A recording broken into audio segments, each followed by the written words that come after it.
आई भैया, हम सिंगर सोनू बिहारी आप सभी भाइयों को गोड़ लगाता नहीं।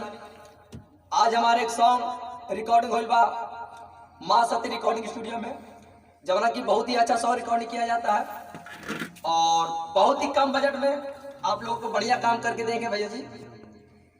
जबना कि आप लोग से हाथ जोड़ी विनती है कि हमारे भैया के एक चैनल है मिक्स टैप भोजपुरी, तो प्लीज इस चैनल को सब्सक्राइब कीजिए और आगे बढ़ाने का काम कीजिए। और हमारा अगला song mix tape Bhojpuri channel पे आप सुनने को मिलेगा आप लोगों को, तो आप लोग सुन लीजिए गाना। भैया जी थोड़ा सा सॉन्ग बजा दीजिए।